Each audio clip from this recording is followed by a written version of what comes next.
creían, por cierto, los saduceos, ellos creían en que las personas podrían volver a resucitar algún día en base a lo que la Escritura en el Antiguo Testamento decía. Ahora, si lo hizo, entonces Cristo nos ha dado la plataforma más importante para defender nuestra fe y proclamar el Evangelio de Cristo. Cristo vive. Y no, 17. Cuando lo tenga, me dice y vamos a leerlo juntos. ¿Lo tiene? Dice el apóstol Pablo, 1, 2, 3. Y si Cristo no resucitó, vuestra fe es vana, aún estáis en vuestros pecados. Así que no solamente es importante que haya resucitado, nos conviene que haya resucitado. Porque si Cristo no hubiera resucitado, bueno, solamente hubiera sido un sufrimiento tremendo, el de la cruz, solamente hubiera sido un padecimiento increíble como lo fue, pero no habría tenido el resultado esperado, que era que nuestros pecados fueran pagados. Ahora, aunque hubiera pagado, usted y yo no tendríamos esperanza, porque nuestra esperanza reside en que Cristo vive. Amén. En eso reside, en que Él resucitó, porque resucitar significa que venció al peor enemigo de los seres humanos, la muerte. ¿Qué es lo que más miedo le da a una persona? Morir, cuando no tiene a Cristo. ¿Qué es lo que más le puede hacer el enemigo a una persona? ¿Qué quiere hacer? ¿A qué vino Satanás? A hurtar, matar y destruir. Eso es todo. Pero está derrotado y está bajo nuestros pies porque mi Cristo venció. Mi Cristo vive. Y eso entonces nos lleva a un nivel de entendimiento y de fe más allá de una simple creencia.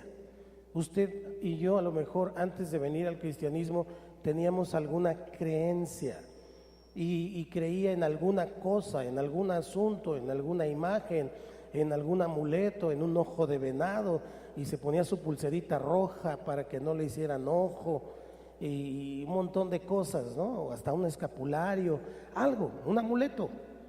Tenía una creencia, pero no tenía una certeza. Como dice Hebreos, la fe es la certeza, o sea, háganle como quieran, pero yo estoy cierto de que Cristo vive. La certeza de lo que se espera y la convicción de lo que no se ve. Si Cristo no resucitó de entre los muertos, entonces las siguientes consecuencias serían una verdad. Por ejemplo, si Cristo no hubiera resucitado, Jesús no sería el Hijo de Dios. Pero ¿cuántos saben que Cristo es el Hijo de Dios? Pedro lo declaró: tú eres el Cristo, el Hijo del Dios viviente. Si Cristo no hubiera resucitado, el cristianismo no sería la verdad, sería una religión más. Pero ¿cuántos saben que estamos en el camino? Si Cristo no hubiera resucitado, tercera cosa, el mensaje del Evangelio sería falso. Usted y yo seríamos mentirosos, seríamos personas que dicen un mensaje falso y de mentira, pero es la verdad de Dios. Y número 4, si Cristo no hubiera resucitado, no habría salvación ni esperanza para nadie. Por eso decía el apóstol Pablo: vana sería vuestra fe, todavía estarían en sus delitos y pecados, pobrecitos de todos ustedes. Pero no es así. Cristo vive, Él ha resucitado. Fíjese que entonces la seriedad de estas consecuencias hace necesario que, como buenos cristianos, consideremos las evidencias de la resurrección, porque es importante no solamente creer, sino entender, saberle explicar a las personas por qué creemos lo que creemos. De otra manera, solamente seríamos creyentes a secas, pero no podríamos dar explicaciones a las personas de nuestra fe. Así que entonces Pablo afirma en 1 Corintios 15:20, mas ahora Cristo ha resucitado. ¿Lo tiene ahí? Ayúdeme. Sé que es temprano, pero ya despierte, por favor. 1, 2, 3. Mas ahora, primicias de los que durmieron es hecho. Fíjese qué interesante. Primicia de los que durmieron es hecho. Si Él es la primicia, entonces quiere decir que va a haber más que van a resucitar. ¿Cuántos van a resucitar? Qué importante es entonces que haya resucitado. Él es la evidencia. Esa evidencia de que Jesús resucitó se puede resumir en 3 cosas o 3 encabezados que vamos a ver esta mañana. El primero es la tumba vacía. El segundo es sus apariciones físicas y el tercero es los resultados históricos. Voy a tratar de explicarlo de manera muy breve, pero muy concisa, para que nosotros podamos decirle a las personas estas 3 evidencias en las que nos basamos para poder reconocer que Cristo resucitó. Ciertamente no fuimos testigos oculares, pero tenemos la palabra de Dios, tenemos al Espíritu Santo y estas evidencias que están documentadas. ¿Ok, hermanos? Muy bien. Primero, la tumba vacía. Jesús fue enterrado en una tumba nueva que tenía una piedra redonda en la entrada, era una piedra redonda y se podía mover porque hacían como un canal, en la entrada para que entonces la piedra pudiera rodar, para que pudiera tener movimiento. Esta tumba fue asegurada porque, como le dije al principio, no solamente los discípulos sabían, porque Jesús les había dicho que iba a resucitar, sino que el mismo Sanedrín y todos los fariseos y todas estas sectas sabían que él había dicho que iba a resucitar, sabían que había dicho, pero también conocían las escrituras, también entendían lo que había sido profetizado. Así que entonces ellos se aseguraron, conociendo la promesa de Jesús que iba a resucitar, entonces ellos van con Poncio Pilato, que era el emperador romano, y consiguen, el gobernador del delegado del emperador, y consiguen el permiso de Pilatos para poner una guardia de soldados romanos. Aquí tenemos que entender esto. Los judíos tenían su propia forma gobernante por su religión. Y entonces el templo tenía un consejo de ancianos que era el Sanedrín, el sumo sacerdote, el Sanedrín, y ellos mismos tenían soldados judíos del templo. ¿Ya estamos acá? Pero los romanos tenían su propia guardia nacional, vamos a llamarle de esa manera. Ellos eran el ejército romano. Estos soldados que ponen en la tumba eran romanos, no eran judíos, eran romanos. Van y entonces los contratan, los ponen ahí. Poncio Pilato envía a esos soldados para que estén en la entrada de la puerta. Además, la entrada de la tumba fue sellada. Y es importante esto porque a lo mejor hoy nosotros decimos, está sellada, pues de todos modos la abro. Bueno, en esos tiempos un sello, si era roto, tenía que pagarse con la muerte. No se andaban con medias tintas. Si alguien quitaba un sello que el emperador había puesto o el gobernante había puesto, no le preguntaban ni siquiera por qué lo quitó, sino que simple y sencillamente cuello. Los guardias mismos, si un guardia se quedaba y su trabajo era velar y se dormía, no le decían, ¿por qué te dormiste? No, cuello. Eran las normas que ellos usaban para poder tener ese poderío militar y toda la organización que tenían como imperio romano. Así que aplicaban esas normas no solo a los judíos, sino a ellos mismos como soldados y como ejército. Ahora, la guardia y el sello garantizaban que los discípulos de Jesús no se atreverían a robar el cuerpo, porque lo que los del templo pensaban es que estos fanáticos, ¿cuántos fans de Cristo están aquí esta mañana? Estos fanáticos van a ir a robarse el cuerpo y van a decir que resucitó. Así que los guardias entonces reportaron la resurrección a los sacerdotes. Los guardias romanos le reportan a los sacerdotes judíos, a los del templo, directamente. Pero estos sacerdotes los silenciaron. ¿Sabe cómo? Como siempre, dándoles dineritos. Y entonces les dieron bastante dinero. Es más, los soldados tenían que decir, ellos les dijeron lo que tenían que decir. No es nada más que iban a decir alguna historia.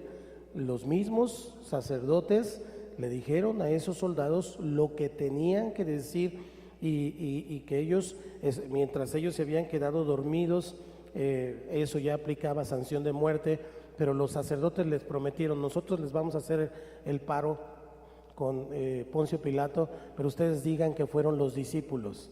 Vaya conmigo para no estar inventando. Mateo 28, 11, y vamos a leer hasta el 15. Mientras ellos iban, he aquí, unos de la guardia fueron a la ciudad y dieron aviso a los principales sacerdotes de todas las cosas que habían acontecido. Ayúdeme. Y reunidos con los ancianos, dieron mucho dinero a los soldados, diciendo, decid vosotros. Ahí está ya lo que les estaban diciendo que dijeran.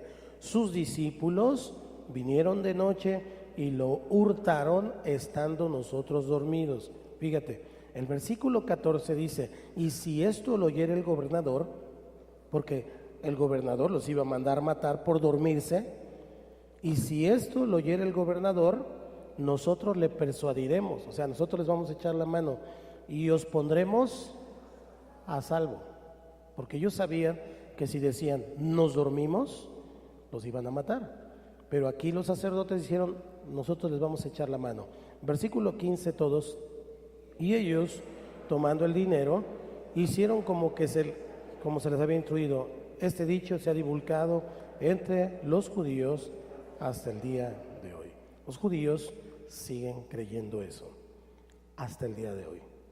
Así que las mujeres que iban a ungir el cuerpo también es otra de las evidencias en cuanto a la tumba vacía.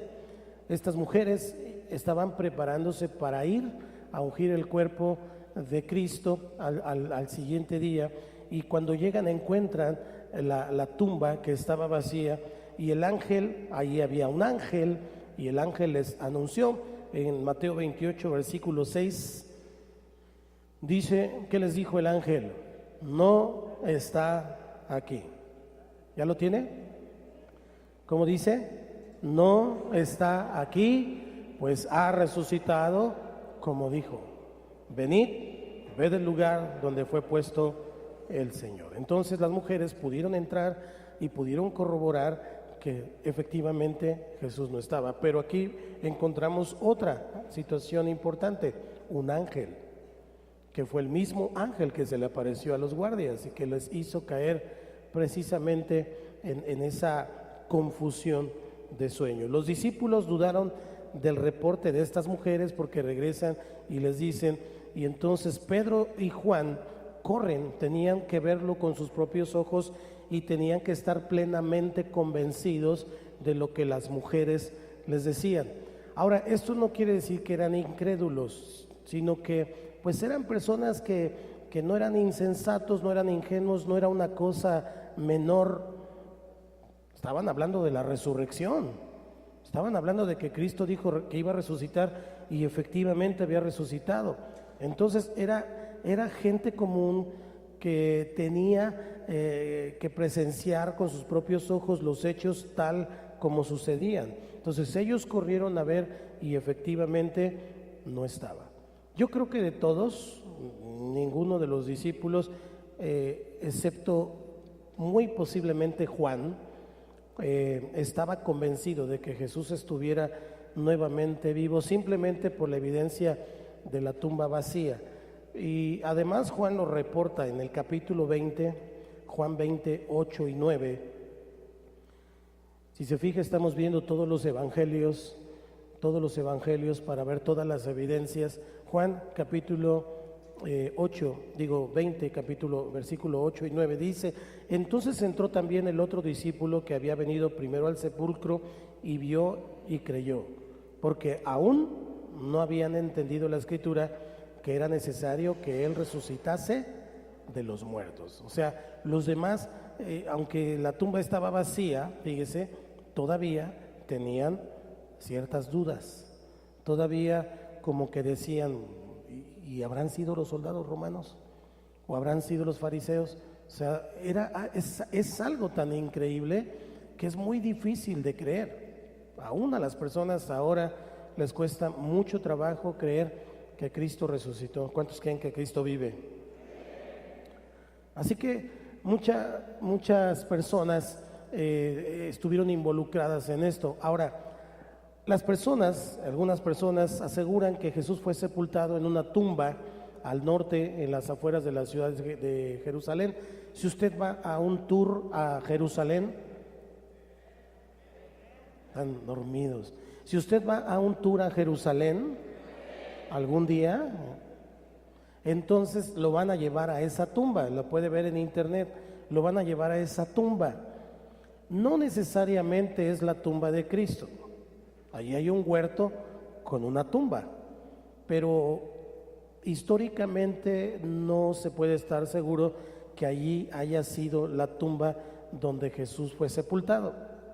Lo que sí es ver cómo era la piedra redonda, ese tipo de cosas, pero no exactamente la tumba de Cristo. Realmente no se tiene la certeza, pero de lo que sí podemos estar seguros es que su tumba estaba vacía. Cristo no estaba en esa tumba. Ahora, hay algo muy importante cuando empezamos a estudiar la Escritura y empezamos a mirar el significado de las palabras en el griego, en el arameo, en el hebreo, que son los idiomas originales de la Biblia. Y cuando llegamos a esta parte, el texto implica que las telas dentro de la tumba donde estaba Cristo, que las mujeres y los discípulos vieron, tenían la misma forma de cuando el cuerpo fue envuelto. No sé si me estoy explicando.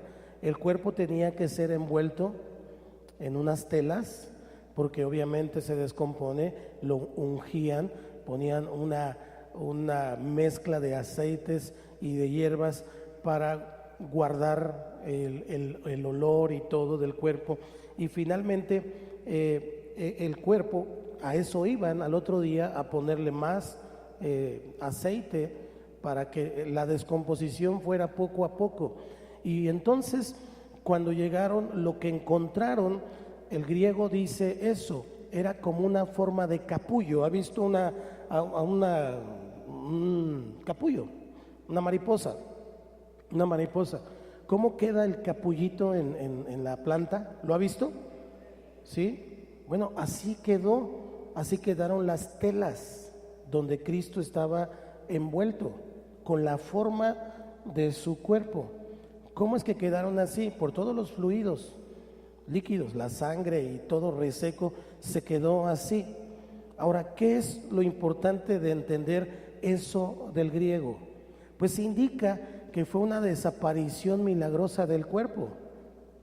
Nadie lo desenvolvió, nadie robó el cuerpo, simple y sencillamente Jesús se levantó a través de esas telas.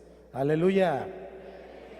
Se levantó a través de esas telas y entonces las telas quedaron ahí con la misma forma. Cristo vive. Son algunas de las evidencias que podemos encontrar ahí en la Escritura con respecto de la tumba vacía. Segunda cosa, le dije, las apariciones físicas. Las apariciones físicas. Es muy importante cuando ocurre un accidente o cuando hay un delito, los testigos. Si hay un testigo, entonces se puede inculpar a alguna persona o se puede defender a la persona en base a los dichos, en base a lo que las personas ocularmente y atestiguando pueden contribuir a ese evento. Igual es aquí con esta resurrección del Señor Jesucristo. Jesús tuvo que aparecerse físicamente para que los discípulos creyeran que en verdad había resucitado.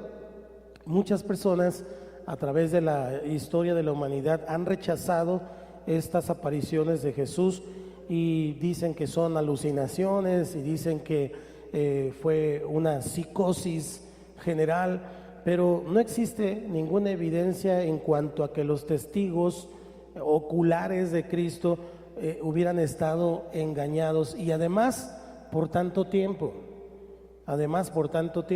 Ahora, lo que vio uno, también lo vieron los demás.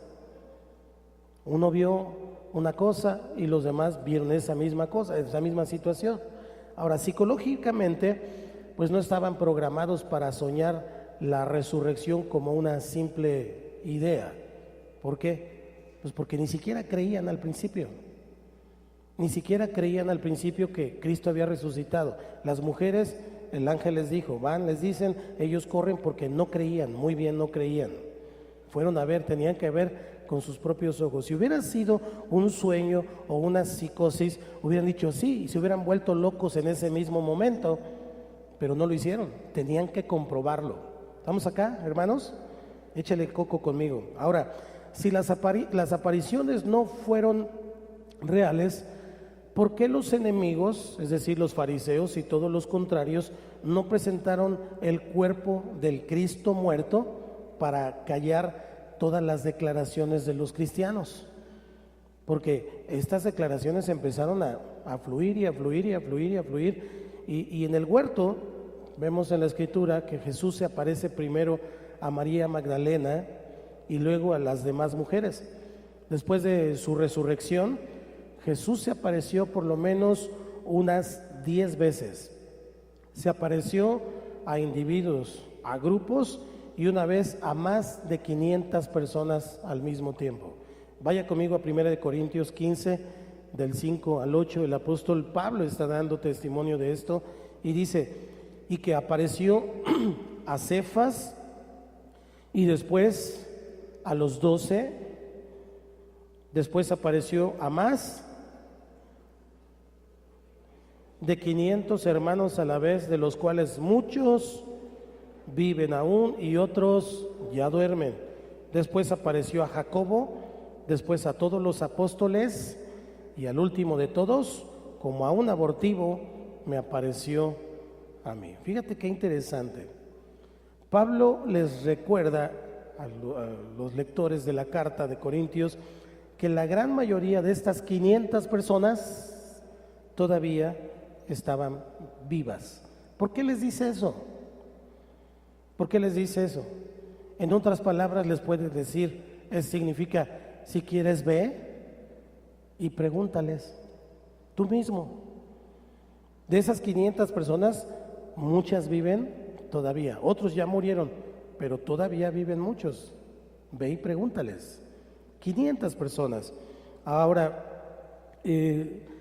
si ellos querían comprobar que Cristo había resucitado, entonces había esas 500 personas, estaba el mismo Pablo, estaba Jacobo, estaban todos los apóstoles, había muchos testigos para preguntarle a Jesús, a ellos, si Jesús había resucitado. Muchos testigos oculares del Cristo resucitado estaban, vamos a decirlo así, disponibles en ese momento para afirmar o negar los acontecimientos de la resurrección. Si usted, piénselo, si usted le dijeran, y vivió en ese tiempo, le dijeran, Cristo resucitó, ay, ¿cómo crees? Eso es imposible, ¿de verdad?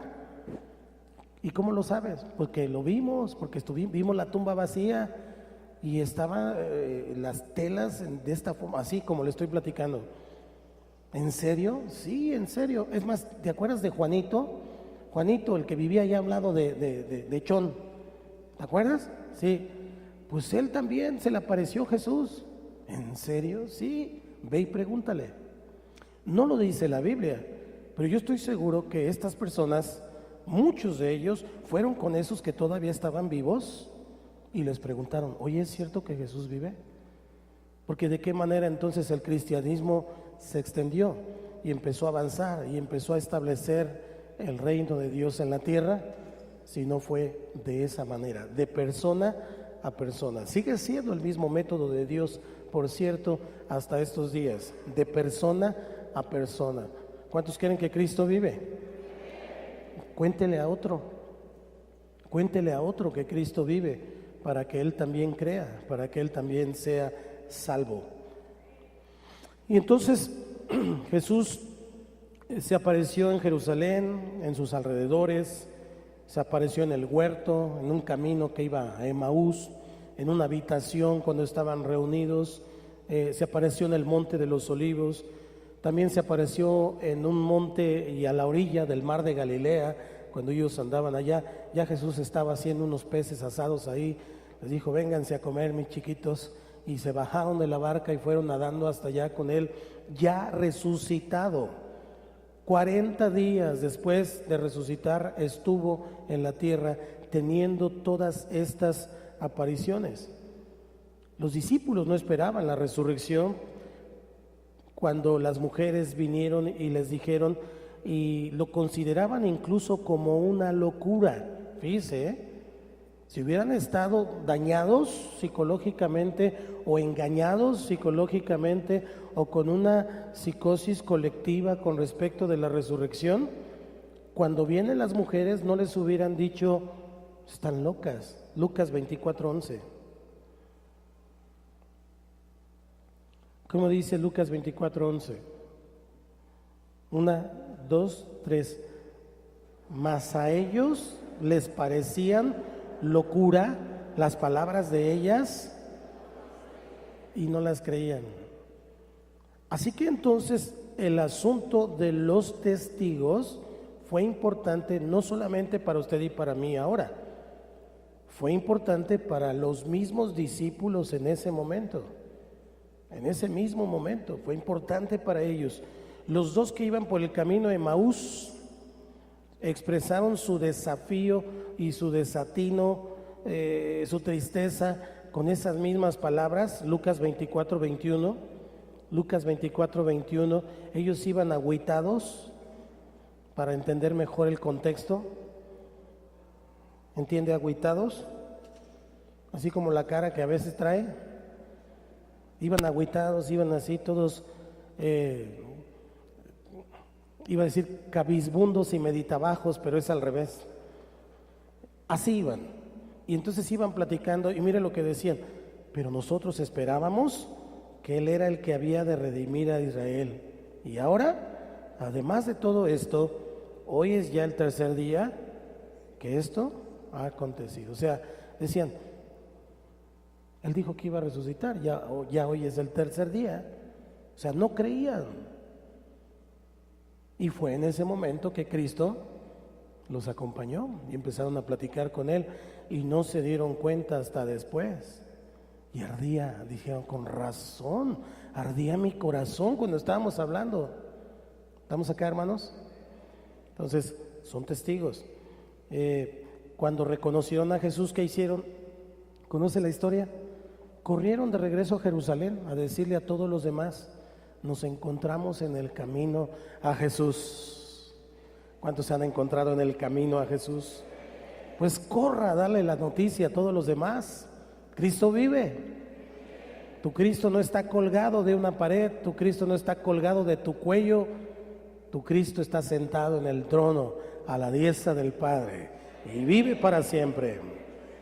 Una semana después, Jesús se apareció a los 11 apóstoles reunidos en la misma habitación, y fue allí cuando le pidió a Tomás, le dijo a Tomás: ven para acá, Tomasito, porque Tomás había dicho: no voy a creer hasta que meta mi dedo, o sea, se pasó, pero dijo: hasta que meta mi dedo en las marcas, ¿no? Podemos criticar a Tomás de alguna manera a simple vista. Sin embargo, yo creo que Tomás tiene o tenía un espíritu que hoy deberíamos de tener ante tanta doctrina chafa que hay en la tierra. ante tanta doctrina y enseñanza que no es correcta y que no es bíblica. No tenemos que creer todo hasta que metamos nuestro dedo en la Biblia y comprobemos que ahí está escrito. ¿Cuántos dicen amén? Eso deberíamos de hacer, igual que Tomás.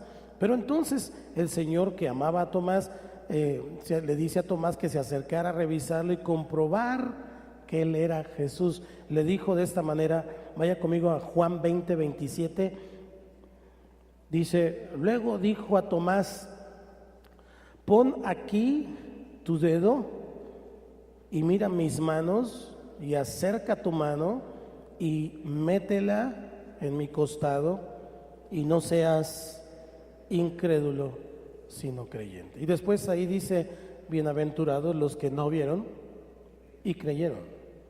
O sea, Tomás era feliz en ese momento porque estaba viendo y creyendo, pero el que no vio y creyó es doblemente feliz porque lo hizo por fe. En ese momento Tomás, cuando él mete su mano en el costado y se da cuenta que Jesús, su respuesta es muy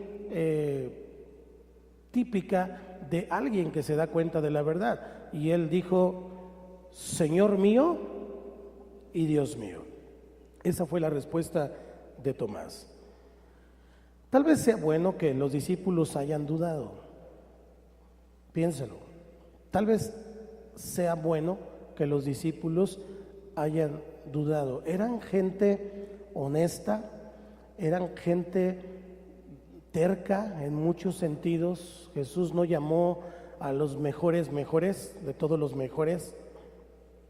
Jesús llamó, dice la palabra, a lo vil y a lo menospreciado. Dile que está a tu lado: buenos días.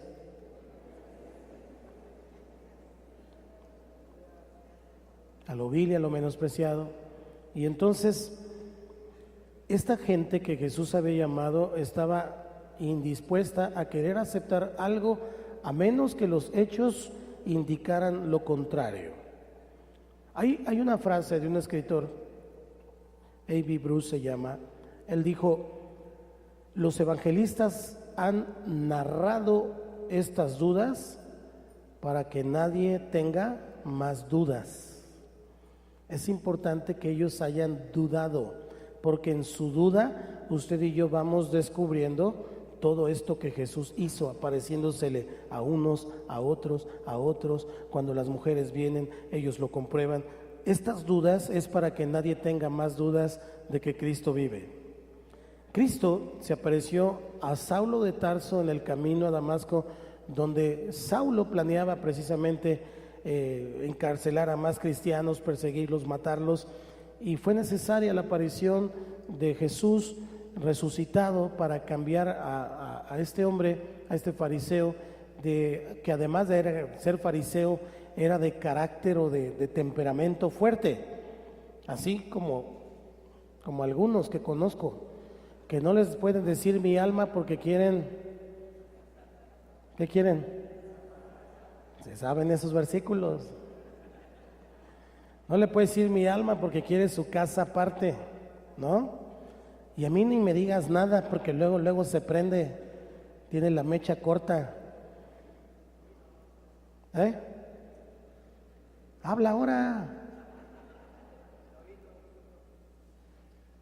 No entendí nada.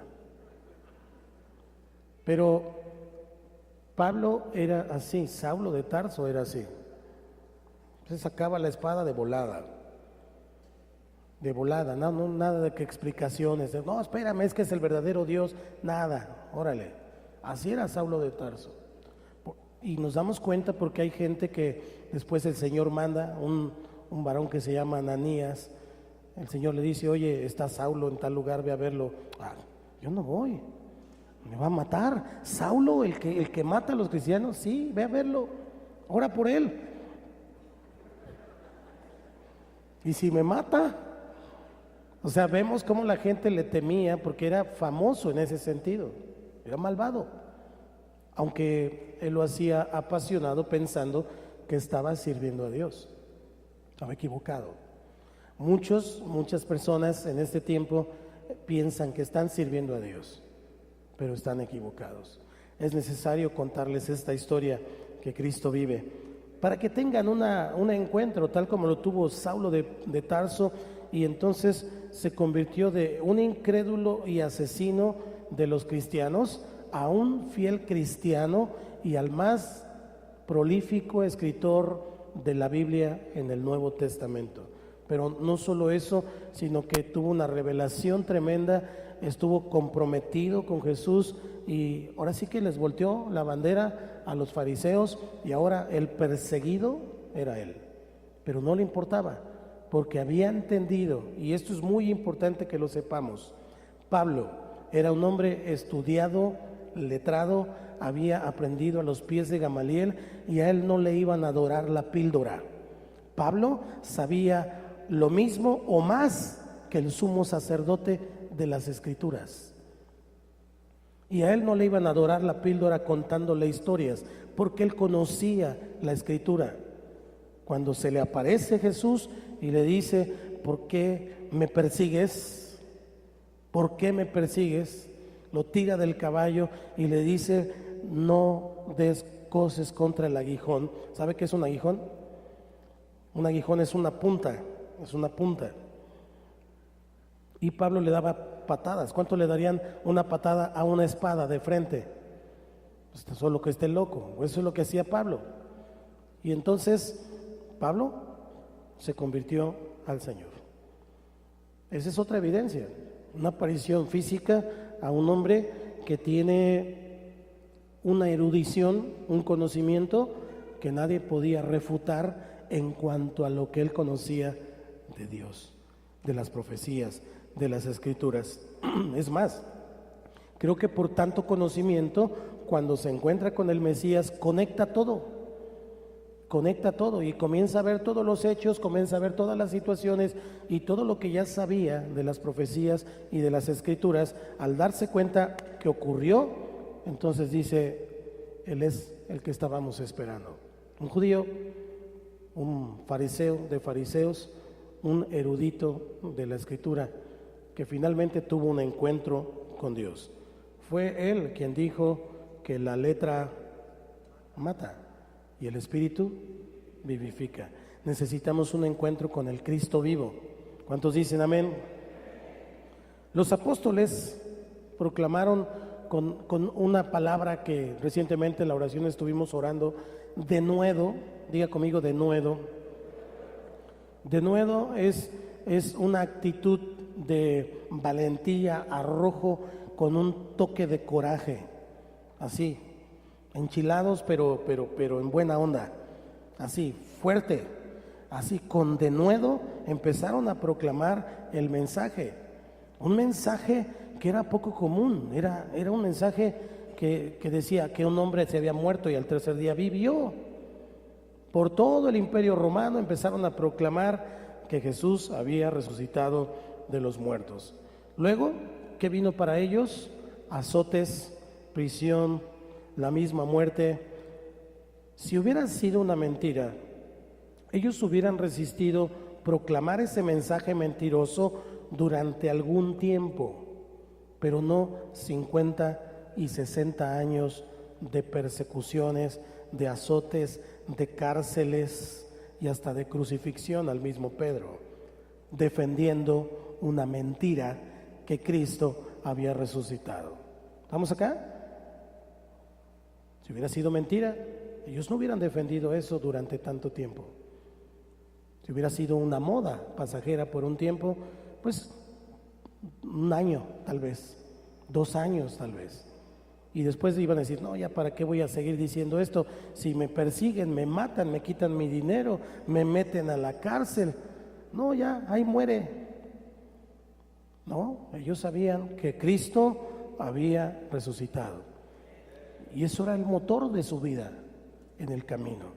Una persona que se aleja del camino es porque no ha creído que Cristo vive. Y si usted cree que Cristo vive, entonces usted cree que Cristo está con usted como lo prometió. ¿Cuándo? Todos los días hasta el fin del mundo. Hechos 4:33 Dice de los apóstoles, y con gran poder los apóstoles daban testimonio de la resurrección del Señor Jesús, y abundante gracia era sobre todos ellos. Con gran poder, porque el mensaje siempre va acompañado de señales, de milagros, de prodigios. Atrévete y verás que Dios te respaldará con eso. Por último, le dije la tumba vacía, los hechos, las apariciones y ahora los resultados históricos. Muchos resultados históricos únicamente se pueden explicar a raíz de la resurrección, solamente a raíz de la resurrección, porque solamente puede explicar el cambio de personalidad y de carácter de, por ejemplo, Pedro. Pedro negó al Señor, convivió con él 3 años, vio milagros, vio señales, vio gente, incluso que Jesús resucitó, vio a Lázaro resucitar de entre los muertos. Pero todo eso no fue suficiente para que en el momento de la verdad se mantuviera firme, sino que negó a Jesús, aún con todo lo que había visto. Ojo, pero cuando Pedro vio que Cristo se levantó de entre los muertos, se convirtió en un predicador que en una predicación ganó miles de almas y miles de ellas se bautizaron en ese momento. Pedro, en lugar de ser un cobarde, ahora se convirtió en una persona valiente. Todo porque entendió que Cristo había resucitado. Vio, estuvo presente en la tumba, platicó con el Cristo resucitado y eso encendió su corazón. Vamos acá, mis hermanos. Eso encendió su corazón y lo cambió por completo. Jacobo era hermanastro de Jesús. Jacobo era hijo de José y de María. Nacieron después de Jesús, pero sus hermanos no creían en él. Sus hermanos le hacían bullying espiritual, no creían en él. Estamos todavía al pie de la cruz, el viernes hablábamos de eso. Y al pie de la cruz, el único que estaba ahí era Juan y María. Ni siquiera sus hermanas, ni sus hermanos, nadie estaba, ni Pedro, nadie. Todos le sacatearon, todos andaban dispersos. El único que estaba ahí con María era Juan. Por eso Juan recibió una revelación tremenda con el Apocalipsis, por la cercanía que tuvo con Jesús en su corazón. Y en ese momento Jesús entrega a María a Juan, y a Juan le dice, ahí tu madre. Pero no estaba Jacobo. O sea, no puede decir, oye, ¿por qué se la entregaste a Juan si él ni de la familia es? Jesús le pudo haber dicho, ¿y dónde estabas? ¿Dónde estabas? Cuando me estaban crucificando, ¿dónde, benditos, estabas tú? Escondido. Bueno, Jacobo, que fue un hermanastro que no creía en Jesús, que negaba a Jesús, que a lo mejor me imagino solamente que en la misma convivencia familiar le tenían hasta coraje, porque pues él era una persona muy especial y obviamente María sabía quién era él y lo trataba como quien era. Vamos acá. A lo mejor como hermano decía, ay, mi mamá siempre anda con su Jesús y su Jesús, y yo Jacobo y todos los demás. ¿Sí me explico? Hasta a lo mejor hasta una actitud negativa contra él. Bueno, ese Jacobo, su hermanastro incrédulo, se convirtió en el pastor de la principal iglesia en Jerusalén. De la principal iglesia, de la iglesia central, de donde empezaron a salir todas las demás misiones, hacia Corintio, hacia los Filipos, hacia Antioquía, hacia todas partes de ahí, de Jerusalén. Jacobo se convirtió en ese pastor principal de todo el movimiento, pues para ponerlo en un contexto más claro. Y finalmente puedo hablar también de Saulo, del mismo Saulo, que era perseguidor de los cristianos y que con un encuentro con Cristo a través de la resurrección, porque esto es lo que estamos hablando, la importancia de que Jesús resucitó, a través de ese entendimiento, Saulo se convierte en el hombre que más entendimiento tiene con respecto de la iglesia, de la novia, de cómo debe funcionar el cuerpo, del entendimiento de los dones de Dios, del entendimiento del Espíritu Santo. O sea, fue una revolución con Pablo. Pablo escribió Romanos, Pablo escribió las cartas, Pablo estuvo atendiendo muchas personas. Fue un cambio revolucionario en la vida de Pablo y trajo mucha luz y claridad a lo que hoy usted y yo hacemos. Eso se lo reveló el Señor a Pablo, obviamente a Pedro y a Juan con las demás cartas, pero incluso consejos pastorales de un pastor a otro pastor, Pablo a Timoteo, a Tito, a Filemón, cartas personales que hoy por hoy nos sirven para seguirnos conduciendo en el camino de Dios. Todo porque creyeron que Cristo resucitó. ¿Cuántos creen que Cristo vive? Eso es muy importante entonces. Solo el acontecimiento de la resurrección hizo posible tener fe en la misma resurrección, y eso dio como resultado el origen y el crecimiento de la iglesia. La resurrección es la base, es el punto central de donde usted y yo partimos. Si Cristo vive, entonces también nosotros viviremos. Si Cristo resucitó, también nosotros resucitaremos. No importa lo que el enemigo me pueda hacer, al final siempre tenemos la victoria. Cristo nos ha dado la victoria. Así que su conciencia y su honestidad llevó incluso no solo a los apóstoles y a la gente, sino a muchos sacerdotes. Este es otro evento histórico. Sacerdotes del mismo templo judío obedecían la fe de Jesús, se convertían al cristianismo. Hechos 6:7, Hechos 6:7 dice: y crecía la palabra del Señor, y el número de los discípulos se multiplicaba grandemente en Jerusalén. También muchos de los sacerdotes obedecían a la fe. ¿Cuáles sacerdotes? Esos mismos que crucificaron a Cristo, esos mismos incluso que votaron. Ya había dos al principio, José de Arimatea y el otro, Nicodemo, que ya eran sacerdotes y que ya creían en Jesús, pero a partir de la resurrección muchos más creyeron a la fe. Son resultados históricos. Los primeros escritores cristianos nos señalan que los cristianos adoraban en el primer día de la semana, o sea, hoy, domingo. ¿Por qué? Porque este día fue cuando Cristo resucitó, porque hoy es el día del Señor. Cada domingo es el día del Señor, le pertenece a Dios. ¿Por qué? Porque es el primer día, sí, pero básicamente porque Cristo resucitó el domingo.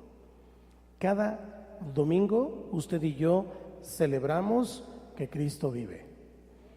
No solo hoy, que es día de celebración especial, pero cada domingo usted y yo celebramos la resurrección de Cristo.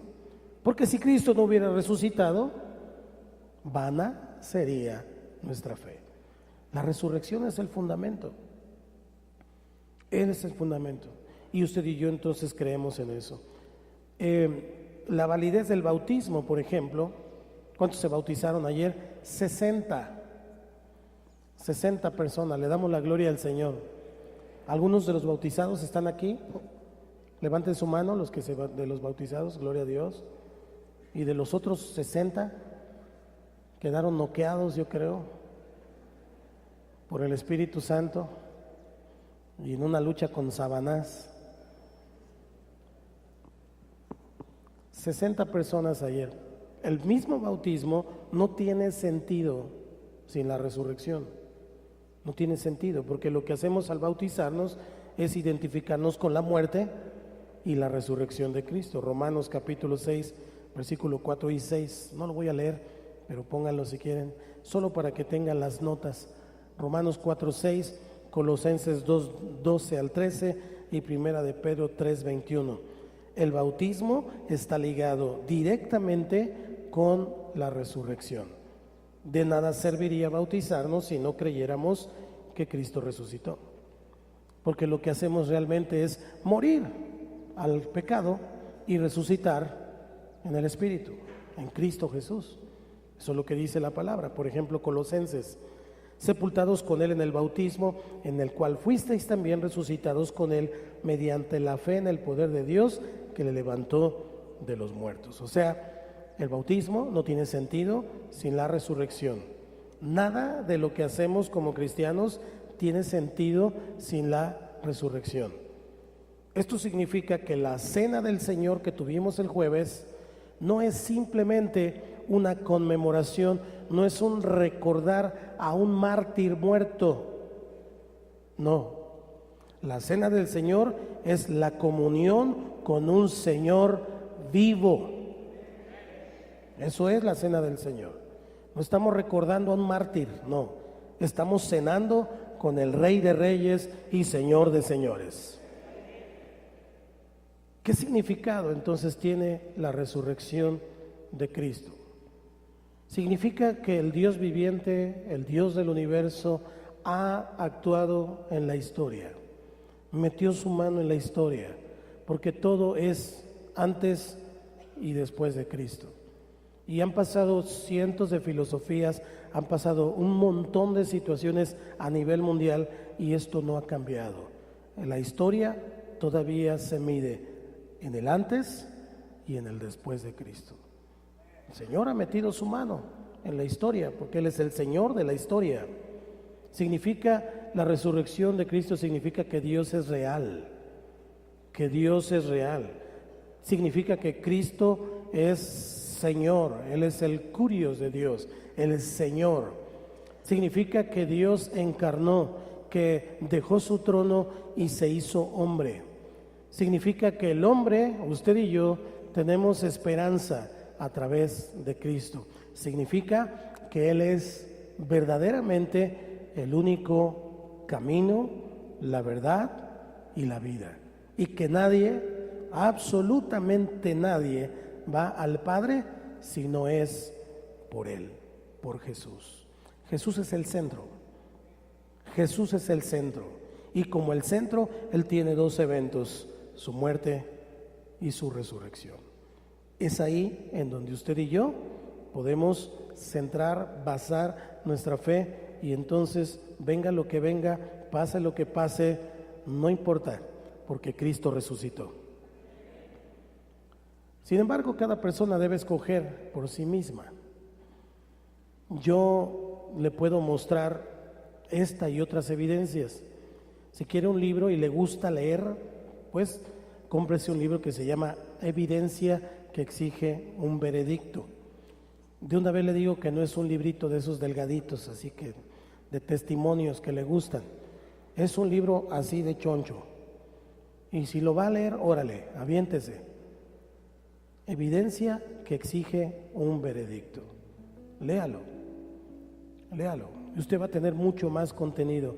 Hoy dije algunas cosas muy simples, pero que están ahí en la Biblia y que están dando evidencia de lo que el Señor Jesucristo ha hecho en estas tres situaciones que podemos decir que son suficiente evidencia como para decir que Cristo vive. La tumba vacía, sus apariciones físicas y los resultados históricos. Si Cristo no hubiera sido un personaje real, no diría todos los gobiernos AC y DC, antes y después de Cristo. Si Cristo no hubiera sido un personaje real, muchas de las filosofías que hoy existen no tendrían un sustento, incluso aquellas que están chuecas, incluso aquellos que se dicen cristianos y no lo son. Así que Cristo ha intervenido en la historia, pero cada persona debe de escoger por sí misma. La evidencia ahí está. Y la evidencia dice que Jesús es el Hijo de Dios, es el Salvador del hombre, porque venció a la muerte. Amén. Eso dice la evidencia. Pero usted tiene que escoger. Usted tiene que escoger. Cada persona La escena de Cristo muriendo una muerte tormentosa, vergonzosa en la cruz, parecía como una derrota total. Eso parecía. ¿Qué podía pensar la gente de Jesús? Hoy tan joven que estaba, apenas 33 años, era tan brillante y fue cortado en la flor de su juventud. La gente podría haber pensado eso. Eso me recordó un poquito una historia. Napoleón llevó a Francia a declararle la guerra a Inglaterra ya por los 1800. Y cuando él declara la guerra, hay un general inglés que se llamaba Wellington y él encabezó la avanzada de los ingleses contra Francia. La batalla decisiva se peleó en 1815. Un mensajero reportó a Londres el resultado y envió señales de un lado del canal inglés y el mensaje decía: Wellington derrot, punto. ¿Qué pasó? Que la bruma, y allí había una bruma, una niebla que cubrió el canal y ya no podían ver el mensaje. Entonces la gente que estaba del otro lado del canal dijo: perdimos. Wellington derrot. ¿Puedes escribirlo? Wellington derrot. Ya no se alcanzó a ver lo demás. Cuando la niebla se disipó, vieron el mensaje completo que decía: Wellington derrotó al enemigo. Eso decía el mensaje completo. Yo quiero decirle algo. La cruz presentó a un Cristo derrotado. Del primer mensaje podríamos haber leído: Cristo derrot. Pero el tercer día vimos el mensaje completo. Cristo resucitó de los muertos y el mensaje decía: Cristo derrotó a la muerte. Aleluya. Cristo derrotó a la muerte. El mensaje completo. El viernes el mundo dijo no a Dios. El viernes. Pero el domingo de la resurrección, Dios dijo sí al mundo. Y hoy el Señor te dice sí. Si tú crees, bien puedes. Hay salvación, hay vida eterna, hay bendición, hay un cambio de vida, hay transformación, hay 1000 cosas que Dios está esperando para darte. Pero tú decides, las evidencias están allí. Cristo resucitó, Cristo vive, Jesús resucitó. Cierra tus ojos en tu lugar y dile al Señor: gracias por la resurrección. Gracias por la resurrección. Gracias por la resurrección. Señor, si tú no hubieras resucitado, ¿qué sería de mí? ¿Qué sería de la humanidad, Señor, si tú no hubieras resucitado? Pero tú entregaste tu vida en la cruz del Calvario y peleaste la batalla por mí. Peleaste hasta la muerte, pero resucitaste. Tú eres el único que tiene poder de poner su vida y volverla a tomar, porque tú eres el Señor de la vida, aún el Señor de la muerte. Tú eres el Señor sobre todas las cosas, sobre todos los asuntos, sobre todas las situaciones. Saber que tú resucitaste me da esperanza, me da ánimo de saber que tú tienes el control de mi vida y que cada asunto en mi vida tiene tu sello, tiene tu persona, tiene tu sangre derramada en la cruz. Tengo la firme confianza de que tú vives, y si tú vives, yo también viviré. Tienes que decidir. No solamente Jesús es tu Salvador, Jesús principalmente debe ser tu Señor. Y si Él es tu Señor, entonces usted y yo nos sujetamos al Señor. El Salvador te conviene, el Señor no tanto, porque el Señor nos demanda, el Señor nos dice cosas que tenemos que hacer, y es más fácil seguir al Salvador que al Señor.